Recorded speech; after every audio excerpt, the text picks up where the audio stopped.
In 1932, thousands of desperate war veterans marched on Washington, demanding the money that they had been promised. They didn't come looking for charity, they came for what they were owed. Instead of help, they got tear gas, bayonets, and tanks, led by the very generals they had once fought for.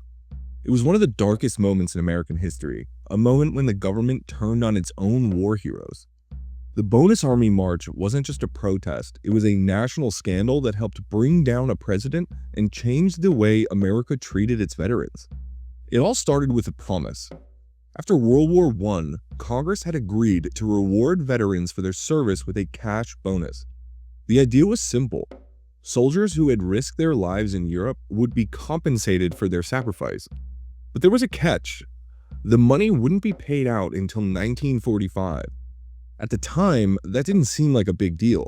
The economy was strong, and the government expected these men could wait. After all, many had returned home, found jobs, and resumed normal life. But then came the Great Depression. By 1932, unemployment had soared to 25%. Banks had collapsed, factories shut down, and millions of Americans were left with nothing. For many veterans, the wait for their bonus was no longer just an inconvenience, it was a matter of survival. Many of these men were now homeless, struggling to feed their families, and unable to find work.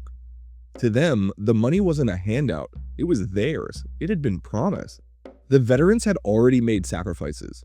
Many had been sent to the front lines as young men, barely out of their teenage years, forced to fight in the trenches of World War I.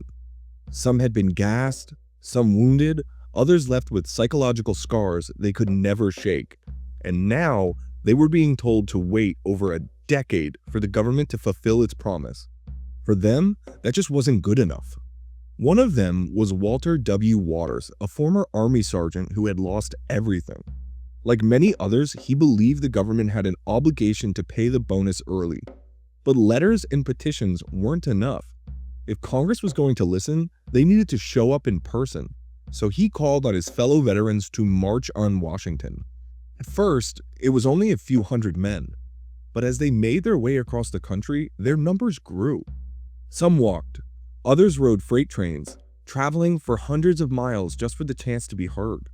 Veterans from all over the nation, from big cities to rural towns, joined the movement. For many, it wasn't just about the bonus, it was about dignity. By the time they reached Washington in the summer of 1932, their ranks had swelled to over 20,000, many bringing their wives and children with them. They set up makeshift camps all across the city, the largest one on Anacostia Flats, just outside the capital. The conditions were rough, but despite everything, the men remained remarkably organized. They established governing rules, assigned duties, and ensured that their demonstrations remained peaceful. This wasn't an unruly mob, it was a disciplined, determined community of veterans and their families. They held rallies, gave speeches, and wrote letters to Congress. Some carried banners that read, "We fought for democracy, now give us democracy." They lobbied the politicians, urging them to do the right thing. Many lawmakers sympathized with the veterans, but argued that the government simply couldn't afford to pay the bonus early. Others viewed the movement with suspicion, fearing that the presence of thousands of jobless men in the capital could lead to unrest. For a brief moment, it looked like the Bonus Army might succeed. On June 15th, the House of Representatives passed a bill approving the early payment. The veterans cheered, believing victory was within reach. But 2 days later, the Senate rejected it. The news devastated the men who had sacrificed everything to come to Washington. Many had spent their last dime just to be there, and now they had nowhere to go. President Herbert Hoover, already struggling with his own unpopularity due to the Great Depression, saw the Bonus Army as a problem that needed to be dealt with. He worried that their continued presence in Washington would stir up trouble. At first, he ordered the police to clear the camps, but things quickly got out of hand. Clashes broke out, fists flew, then shots were fired. 2 veterans were killed. That should have been the moment to de-escalate, but instead, Hoover made a fateful decision. He called in the U.S. Army. The man in charge was General Douglas MacArthur, one of the most famous military leaders in American history. Alongside him were 2 rising stars, Dwight D. Eisenhower and George S. Patton, both of whom would go on to play massive roles in World War II. But on this day, they weren't fighting an enemy. They were fighting their own countrymen. On July 28, 1932, MacArthur led his forces into Washington armed with tear gas, sabers, and bayonets. Patton personally led a cavalry charge on horseback, sending mounted soldiers straight into the crowd of unarmed veterans, some of whom were on crutches. As the army moved forward, the scene turned into chaos. Tear gas filled the air, soldiers smashed through the camps, and the makeshift shelters were set on fire. Families ran in terror. Parents clutched their children trying to escape the flames. One of the most heartbreaking moments came when Joe Angelo, a veteran who had once saved Patton's life in World War I, approached his former commander, expecting mercy. Instead, Patton's men beat him and drove him from the camp. By nightfall, the bonus army had been completely scattered. Their shelters were nothing but ashes. America watched in horror. The very men who had risked their lives for their country had been crushed by their own government. The public was outraged. Newspapers ran front-page stories about the brutal attack. Photos of veterans being gassed and beaten spread across the nation. For Hoover, it was the final nail in the coffin. Already blamed for the Great Depression, he now had the blood of war heroes on his hands.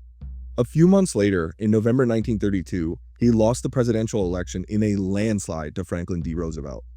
But the story wasn't over. In 1933, a new bonus army returned to Washington.